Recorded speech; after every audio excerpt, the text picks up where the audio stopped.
Welcome to the Overwhelm is Optional podcast, where each week we find ways to gently rebel against the nonsense that overwhelm and exhaustion are just the price you pay to have the life you want. Hello. Welcome to this week's episode of the Overwhelm is Optional podcast. It's lovely to have you here. So we're continuing with the theme of using our comfort zone to adventure fully, to go forth doing what you really want to do and creating the freedom to be yourself by feeling safe, by feeling at home, by resetting your nervous system so you're not stuck in overwhelm, so you release the pressure. And today I want to focus on shrinking the bear. This is related obviously to my previous episode, which I talked a bit about how we can make mountains into molehills instead of molehills into mountains. So what if it's no big deal? What if your full adventure, which you think is huge? So for me, that would be having it all. Very important to me. I've tried the either, just having work success or home success. I've tried that. But in the end, there's too much missing. For me, a full life includes work that feels deliciously satisfying, that has that beautiful stretch, but I also feel like it's what I'm born to do. So that for me would be coaching. I absolutely love coaching. It's easy and deliciously challenging all at once. It just makes sense. And it's easy for me to therefore get into the whole when I'm cheating thing. But the truth is, first of all, I spent years to get to this point of being a really good coach. Secondly, it takes a lot of courage to coach, to stand up and say you can help people. Thirdly, it takes practice. It just takes that, that day in, day out. This is who I'm going to be. This is how I'm going to show up. So I can justify it. So that's helpful for me. So whatever it is that you want, just setting it in a scene of your life, stepping back and looking at your whole life. How did you get to this point? What do you want to pull in? So this knowing ourselves, recognizing our strengths, recognizing what we really, really want, that matters. That can be really, really helpful. But I don't want to go too far down that in this episode, because that goes into having the confidence to do the work you really want to do, which is linked to imposter syndrome. And I want to just park that for now and pick that up at another time. What I really want to talk about today is this very specific shrinking of the bear. So the having it all for me is that work that we've just talked about, that really, really satisfying work, that really successful business, that being at the top of your game without sacrificing my home life. But also I want more than that. My list is pretty big, and I dare you and encourage you to actually list out what you really want, because it's a bit like going back to when I was talking in previous episodes recently about this idea that there's this lizard that when he gets scared, he drops his tail to survive from a predator. And I kind of feel like that's what we do a lot. We compromise on our dreams a lot. So I don't just want that deeply satisfying work that feels both easy and deliciously challenging. I don't just want that. I actually want a lot more than that. I want to be really well paid, which I am, and I'm really grateful for that. But I also want support in doing that. I also want to work with integrity. Now, this is really important to me. And that's one of the big struggles I had when I was in my career, was that I couldn't drop the integrity. I couldn't do the slopey shoulders thing where I just offloaded rubbish onto other people. And that was done to me, or I allowed that to be done to me until, it's taken me a long time. I'm 54. It's taken me a long time to learn better boundaries. I don't think my boundaries are perfect. I think it's a never-ending, delightful adventure of discovering how to have better boundaries. But they're much stronger now. You can hear it in the way I speak. I'm done with overwhelm. I'm done with pressure. I don't do pressure or overwhelm. I'm not interested. It doesn't work for me. It clogs my brain. I can't think straight. And then I'm ineffective. And I want to, and there's another bit on my list, in my having it all list, I also want to absolutely kick ass at work. So when I'm working, I want to be able to really, really focus. And there are things that go into having that focus, like really good, nutritious food. I want locally produced food without chemicals, without damage to our soil or our air or our water. I want kindness. in the way animals are raised and plants are treated, etc. I want the whole process to be really nourishing. I'm really demanding about my food that feeds my body. Have I got that perfect? No, but it's there for me. It's a value for me. It matters to me. And then getting enough sleep so I can focus. Now, I've learned how to focus really well, even on nights when I don't sleep as well as I'd want to, because that's been important to me. That's part of my journey. But I'm still going to prioritize sleep because I know it's good for me. I love sleeping. I love dreaming. I love my bed. So what goes into enjoying sleeping really well? Beautiful bed stuff. What do you call it? Bed linen and, sheets, duvet. All of these things matter. Like having a really nice pillow matters to me. There's so many things, like reading before I go to sleep matters. There's lots of things that matter. That the bedside lamp I have matters to me. The fact that I don't wake with an alarm clock. All of these things go into me having it all, being able to focus and kick ass in my working life and enjoy the rest of my life. So that's just some of my work stuff. Like there's loads more on that list. Let's just dig in a bit to my definition of having it all in my home life. So I want to work from home most of the time. I do venture out, but most of the time I want to work at home. Why? Because I like it. It's where I want to be. It took me a long time to get to this point, and I have this cottage that we're renovating, and I have half an acre, and I want to hang out here. I've done enough years of being away from home working. I want to be here. Does that mean that I don't want to go traveling for work? No, I want to do both. But I want my day-to-day business to be run from home. So I've made that happen. I want to hang out with my dogs. Like, I love my dogs. For me, the biggest joy, I was talking to Rosie earlier, one of my Cavalier Spaniels, and just saying, I love you so much. Do you talk to your dogs like this? I love you so much. I appreciate you so much. I'm so grateful that I get to hang out with you. And I know you feel the same way. This is obviously ridiculous conversation or beautifully heart-touching conversation, whichever way you want to put it, that I had with one of my dogs this morning, because we get what we focus on. And I love so much working with my dogs. Nutmeg and Rosie are behind me right now. That matters to me. That's on my list. But it's one of the things that I wouldn't have dared put on my list previously, because I didn't think it was possible. So that's just part of my having it all. There's tons more there is on your list. And I dare you to connect to your heart, to really be honest. What do I want? And I found out what I wanted and had the courage to say what I wanted to myself, because this isn't like a public list. It's not even written down. It's not even something that I discuss with my partner. I mean, bits of it come up, but it doesn't need to be declared. This is part of this gentle rebellion. This not having to make this big stand as if we have everything sussed out. No, it's a discovery. It's curiosity. So my commitment to having it all is to constantly pay attention to what that means for me. So what's your having it all right now? Because it's going to change, because it depends on what chapter of your life you're in, whether you're having children. My children are grown. It's a different experience now. Now, it doesn't mean they're not still in my having it all. We're very much in it. I want to be close to both of them. I want to see them regularly. I want to be there for them when they need me. If they need me, I want to have fun with them. I want to be an integral part of their life. I want them to feel loved. I want them to love coming to my home and spending time with me. This matters very much to me. That requires me to feel good. It requires me to not be so distracted by work that I don't have the time and the space to nurture that. So what is on your list? Your invisible. It's probably an invisible list, or you might have bits on a dream board or stuff written down, but really getting specific about what at this point in your life, in this chapter of your life, that means for you. It's really worth daring a bit more and being a bit more honest. Now, I'm not saying you're dishonest. I'm just going to reflect on what I know that I've done with myself.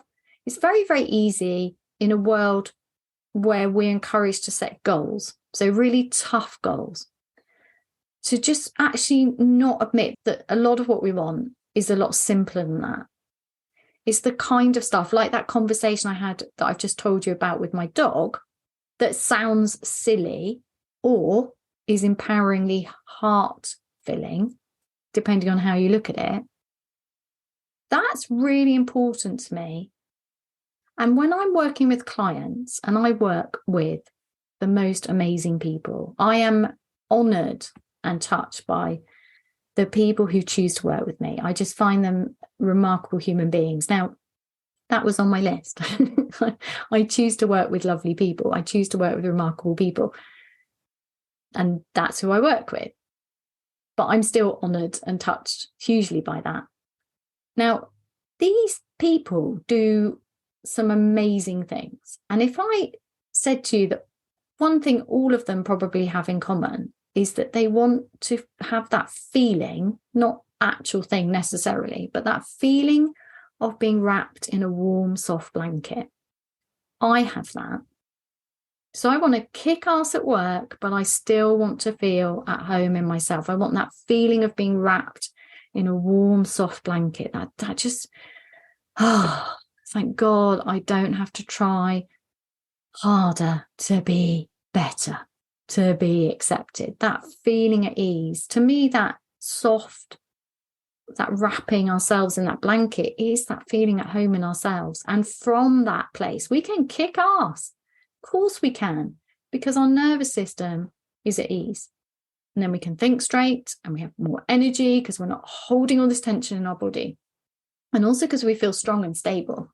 When we overwork, I believe part of that, see if this resonates with you. I know this is true for me, that part of it is that need to be better, that need to justify my existence. Like if only I was good enough in some better, I never recognized it as a feeling of not being good enough, but fundamentally, I think it does come down to that.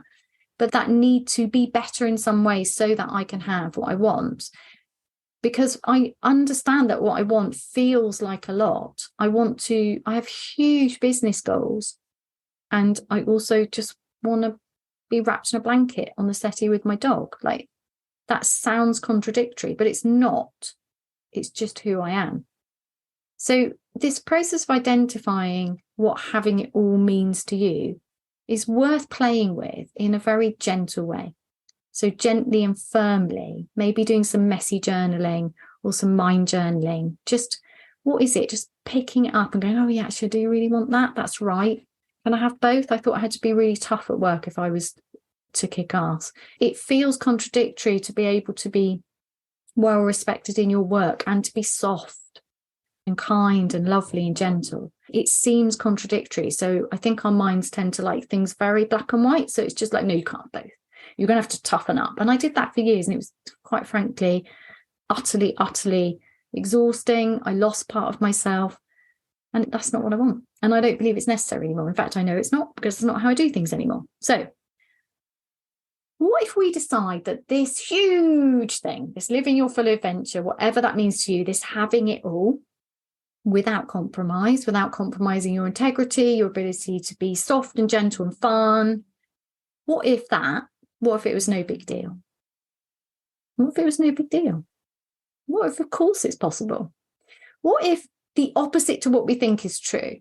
If we think that having it all is impossible, what if we just decide not only is it possible, but actually it's the only way? What if we decide that the way to have everything we want is to be ourselves? What if that were true? What if actually it's all about the freedom to be ourselves? What if it's just not a big deal, just every day in tiny, tiny ways, I let go of the idea there's something fundamentally wrong with me, and I just practice more and more love and self-acceptance? What if it's no big deal? What if this is normal? Because there's plenty of evidence throughout, like ancient self-help or personal growth or spiritual wisdom, which suggests this is true, that our natural state of being is one of perfection, but that our mind tells us there's lots wrong with us in order to keep us safe. And then we just become squished. And then we're forcing ourselves, bashing ourselves to be better, pushing through fear, making everything a struggle, making everything hard, being scared, coming from a place of there's not enough, I'm not enough. This competitive, and most of it's actually a competition with ourselves, or bashing against our minds, or going against our bodies until we exhaust them and make them sick, or crushing our hearts down. You can't have that. It's ridiculous. Who do you think you are? You can't have that. You can't kick ass at work and feel at ease. Nonsense. What if that's all rubbish? What if it's really, really true that practicing love and self-acceptance, that expanding into yourself, that taking the pressure off yourself so that you can be more and more fully yourself. And I don't mean that I really don't like the term best self, because it feels to me at once a limit, like there's a best self, and once I'm there, that's done. And also a pressure. Like if I was my best self, then this argument wouldn't have happened. Like I personally don't like that. And obviously it's semantics and how you look, it's a nuanced thing. But for me, I like the idea that it's an adventure of expanding and daring gently to be more and more myself. It's a facing of myself. It's a facing my fears gently, looking inwards and saying, oh, you were just scared. It's okay. You snapped at that person because you were scared, right? You don't need to do that anymore. So you can let it go. So it's the noticing what comes up, the gratitude and letting it go. So let's just shrink your bear. Let's just decide that you can have it all, that it's not a mountain to climb, it's just a molehill, and everything's okay, and it's all possible for you. You just need to do it in tiny, tiny, tiny steps. Shrink the bear. It's not a big deal. What's the next tiny step you can take? Shrink the bear. Shrink the bear. So first of all, you need to identify your bear. So when we're talking about having it all, there was lots in that, right? So you don't want to go for all of it at once because that's the big bear. So the easiest way to do it is Kaizen it. Have you read that book? Beautiful book. I used to talk about it a lot a couple of years ago on the podcast. One small step can change your life. Kaizen. Can't remember who it's by. It used to be on my windowsill. It's not here now, sorry. Go check it out. Beautiful, beautiful book. And it's about doing the smallest possible thing, which is what I'm all about. What's the smallest step you could take today towards that? Now, I would argue that the most powerful step you could take is doing the 1 minute mark, because that is a self-awareness, resetting of your nervous system, self-acceptance, dropping the judgment, loads of stuff, connecting with yourself, listening to yourself, all in one go, all in 1 minute. I would personally argue that, but that's because I'm a huge advocate for my own work, obviously, because it works. It works for me. It works for my clients. I love it. With great humility, I feel like it came to me or came through me, and here it is for you. Would you like to do it with me now? The 1 minute mark, because to me, it's the ultimate life hack. It's the smallest thing you can do today to shrink your bear and start to find an easier way through your day. And really, it's all about today, isn't it? How you move through today matters, because who you smile at, how you respond to an email, everything, how you are in the world matters, and how you are today has an impact on the next day and the next day and the next day. So it's not that we don't want big, huge dreams. Obviously, look at me with my huge dreams, succeeding in a up and down, roundabout discovery way, because it's not about doing it perfectly. It's all just useful information. And for me, it's all about listening to myself more, noticing what's not working, noticing what is working, doing more and focusing more on my strengths, what is working, and gently letting go of all of the ways that I judge myself too harshly. Okay, you want to do the 1 minute mark with me? If you're driving, just let my words wash over you as normal. But if it's safe and appropriate for you to do so, I invite you to close your eyes, because it's easier. And it's all about making it easier. So sending all of your awareness from wherever it's scattered today into your feet, and feel your feet on the ground. Allow your belly to soften if it wants to. And if it doesn't, that's okay. Just notice. Feet on the ground. Softening belly or not. Maybe allowing the shoulders to move away from the ears if they want to. And just notice, completely neutrally, how you feel in this moment. And however you feel is however you feel. Don't try to change anything. Don't try to achieve anything. Just notice, completely neutrally, how you feel in this moment. And then bringing to mind all of the things that you want, that impossible dream. And then shrinking your bear, turning your mountain into a molehill.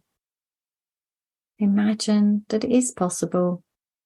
It's just no big deal.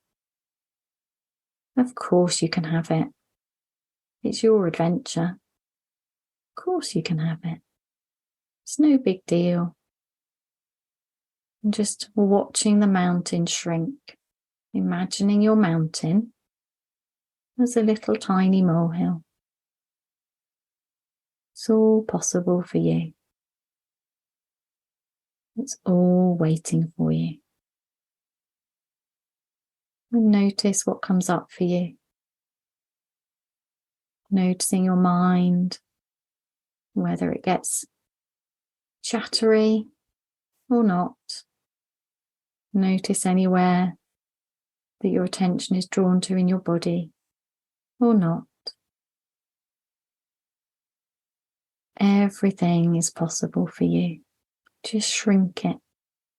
Shrink your bear. Shrink your mountain into a molehill. And notice how that feels for you in this practice. And each time you come to this practice, notice how different it is. Get curious. It's all just useful information. Shrink your bear. Shrink your mountain into a molehill. And know that you can have what you want. It's all possible for you. And thanking your body, your heart, and your mind for this useful information, for always being there for you and having something to add to the conversation. Thank yourself for being in this practice and noticing. And then when you're ready, opening your eyes, pausing, notice how you feel. And maybe making an intention, if you found that helpful, to come back to this again and again and again, whenever you need it, or just for fun. And then go make the impossible possible. Thank you so much for being part of this podcast. If you enjoyed this episode, please do take a little moment of your time to share it, like it, etc., to help other people find it. And if you'd like to know more about my work, please go to www.heidimark.co.uk.